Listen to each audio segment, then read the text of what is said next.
What is going on with all of this news you're hearing about a potential ban on gas stoves?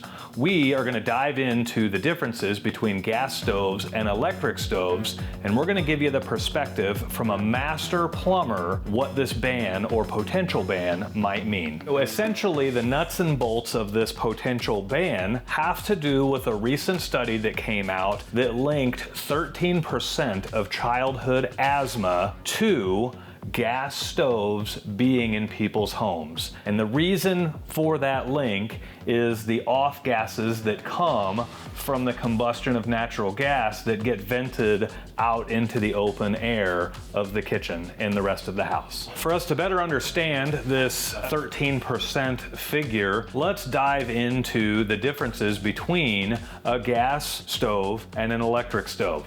Obviously, it's fairly basic, right? A gas stove is going to use natural gas, an electric stove is going to use electric. However, there are some other differences that may not seem so upfront in the beginning. One of the benefits to an electric stove is you do have like a solid glass cooktop. It's easier to clean and keep looking tidy. One of the issues we often see in customers' homes with gas stoves is all the little food particles and everything else that kind of fall down under the grates. It's just the nature of the beast with gas ranges. Another difference that we have is inside the oven portion of the stove. Again, with an electric stove, you've got an element on the bottom of the oven and you've got another one up here on the top of the oven. With gas stoves, you are just going to have a burner there in the bottom of the oven. Whether you're using the gas cooktop or the gas oven, there is byproduct from the burning of that natural gas that's being expelled into the home. If it's the cooktops, it's literally just coming right off of the flame. If it's down in the oven, there is usually a large vent underneath the control panel of the gas range, and that is where those gases are going to migrate out of the oven. Those gases being discharged into a home are what is the basis for that entire study. Pulling oxygen from the home, and we're replacing that with items like carbon monoxide and carbon dioxide and a whole host of other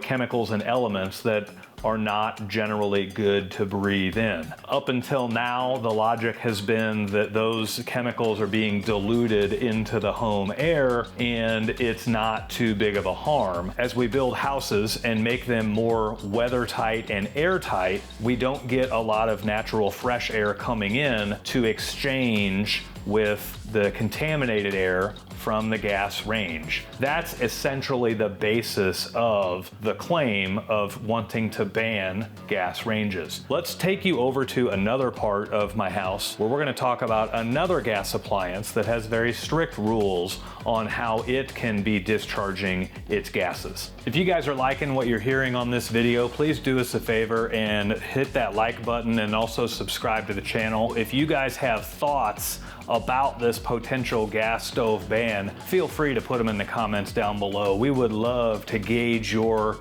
reaction on what this might mean for you. The gas fireplace is obviously bringing in natural gas and igniting it and creating a nice pretty flame. There are some interesting observations and differences with the rules surrounding a gas fireplace versus a gas stove. These get kind of interesting as we dive into it. This gas fireplace has a gas valve about half the size of what a gas range would have, or a gas stove. This gas fireplace is 25,000 BTUs. That's basically just the amount of gas that it can burn in an hour. Most gas stoves are gonna be 60 to 75,000 BTUs. We're dealing with an appliance that can consume half the amount of gas in an hour. Even though it's consuming half the amount of gas, it actually has very strict rules surrounding how we can install it. One of those rules is that it must have a vent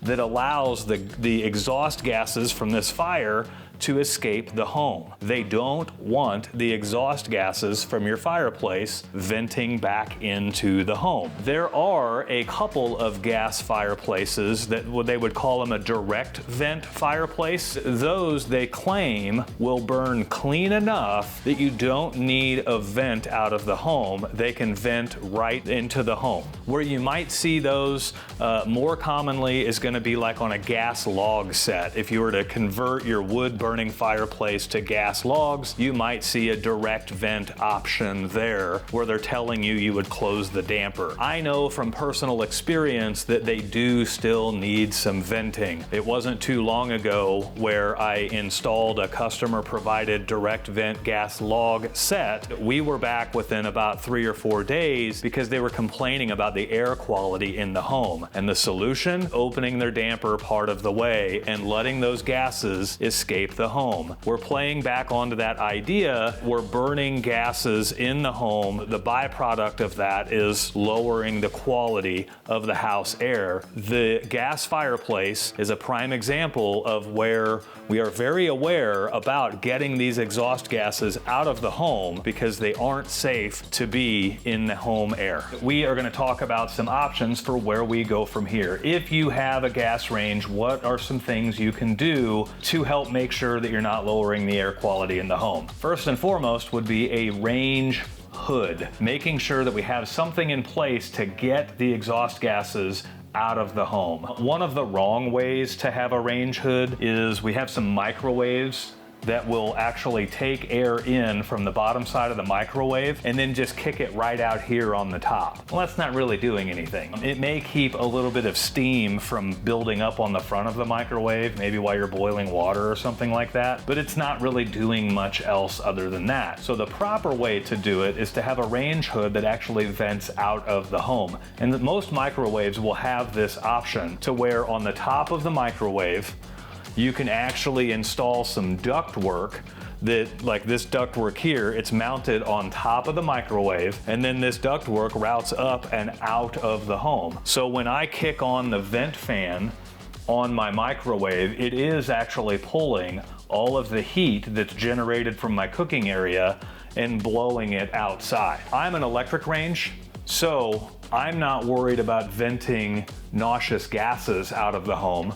I do this just to get all of the crazy heat out of the home. So if it's summertime and we want to cook and do a lot of cooking, I don't have to worry about getting my house crazy hot when I'm cooking. However, if you are a gas range, it brings everything into perspective to get those noxious gases, the carbon monoxide and the carbon dioxide, out of the home. So that way you're not saturating the home air. Another thing that you can do to help improve the air quality is to monitor what burners you have on and everything else. Obviously, we don't want to have burners on unnecessarily. We don't want to have burners up too high unnecessarily. That's not a super common thing. Most people that have gas ranges have them for a very specific purpose, and it's because they love cooking with gas. They're very accurate with the levels of the burners that they have going on and all of that stuff. But essentially, that's the nuts and bolts of the reason for the potential ban on gas ranges.